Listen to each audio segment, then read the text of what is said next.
नमस्कार, आपका स्वागत है जम्मू लिंक्स न्यूज में और मैं हूं विशाल शर्मा। कश्मीर घाटी से इस समय की एक बड़ी खबर आ रही है, जहां पर आतंकियों ने एक बार फिर से गैर कश्मीरी यानी कि नॉन लोकल्स पर जो है वो हमला किया है और दो लोगों पर यह हमला किया गया है, जिसमें एक बिहार का निवासी है और दूसरा नेपाल से है। ये दोनों एक प्राइवेट स्कूल में काम करते थे और आज अब से कुछ देर पहले जो है वो इन पर हमला किया गया है।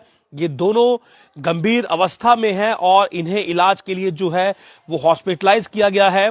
फिलहाल इनका जो मेडिकल बुलेटिन है वो अवेटेड है, यानी कि अस्पताल से इनकी जो मेडिकल रिपोर्ट है वो अब तक सामने नहीं आई है।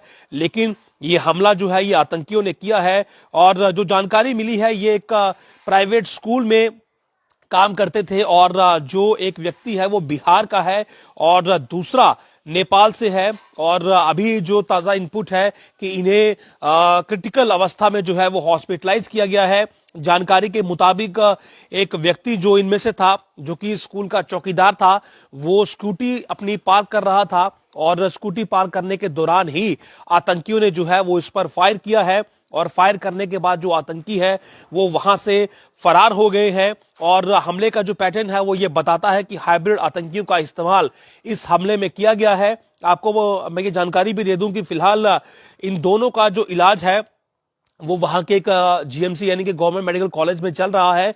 लेकिन ये हमला जो है ये कहीं ना कहीं अपने आप में कश्मीर की स्थिति को बयां करता है कि लगातार जो आतंकी है वो कश्मीर में स्थिति को जो है वो खराब करने की फिराक में है, कोशिश में है और इसलिए जो है वो इस प्रकार के हमले किए जा रहे हैं। आज दिन को मैंने एक खबर आपको बताई थी, जहां पर टीआरएफ ने जो है वो एक लेटर जारी किया था, जिसमें उसने ये बताया था कि वो जो बाहरी लोग हैं उन्हें टारगेट करेगा, पुलिस के जो अधिकारी हैं उन्हें टारगेट करेगा और वो लोग जो 6 महीने से अधिक कश्मीर में रुके हुए हैं उन्हें भी टारगेट करेगा। इसके अलावा जो वहां पर रेडी का काम करते हैं, जो वहां पर और अन्य काम करते हैं, उन्हें टारगेट करेगा। तो उसके बाद इस प्रकार का हमला जो है वो अब कश्मीर में किया गया है। तो दो ये नॉन लोकल्स हैं और इन पर जो है वो गोलियां चलाई गई हैं और फिलहाल इनका जो इलाज है वो जारी है। हम इनकी सलामती की ही दुआ करेंगे कि ये लोग किसी प्रकार से जो है ये इस हमले से बच निकले।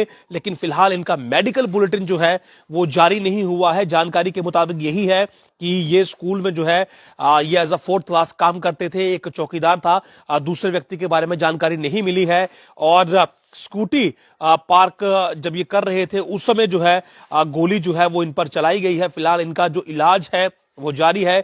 जम्मू कश्मीर पुलिस ने खुद ट्वीट करके जो है वो इस बात की जानकारी जो है वो साझा की है कि कश्मीर में एक बार फिर से जो है जो नॉन लोकल्स हैं उन पर जो है वो हमला हुआ है और एक बिहार का है और दूसरा नेपाल से है। ऐसे पहली ये घटना है जब एक बाहरी मुल्क के नागरिक पर हमला हुआ है, यानी कि एक नेपाली पर हमला हुआ है और प्राइवेट स्कूल में ये काम करते थे और अनंतनाग की ये घटना है। और फिलहाल दोनों को जो है वो क्रिटिकल यानी कि गंभीर अवस्था में जो है वो हॉस्पिटलाइज किया गया है, जहां पर इनका इलाज जारी है। लेकिन जो हमारे सूत्र बता रहे हैं कि इनकी जो स्थिति है वो स्टेबल नहीं है, यानी कि ये गंभीर रूप से घायल है। क्योंकि जब भी हाइब्रिड आतंकी हमला करते हैं तो वो बिल्कुल क्लोज रेंज से, जिसे हम पॉइंट ब्लैंक रेंज कहते हैं, वहां से फायर करते हैं और ऐसे में जो वाइटल ऑर्गन्स होते हैं बॉडी की उन पर जो है वो फायर करने की कोशिश रहती है और वाइटल ऑर्गन्स पर पॉइंट ब्लैंक रेंज से फायर होने के बाद जो है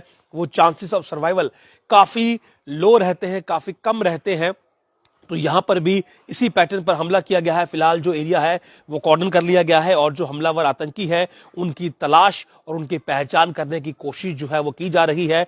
लेकिन ये इस समय की बड़ी अपडेट है कि कश्मीर घाटी में एक बार फिर से जो है जो गैर कश्मीरी हैं, जो बाहरी लोग हैं, उन पर हमला किया गया है। दोनों क्रिटिकली इंजर्ड हैं और फिलहाल उपचाराधीन हैं। नमस्कार।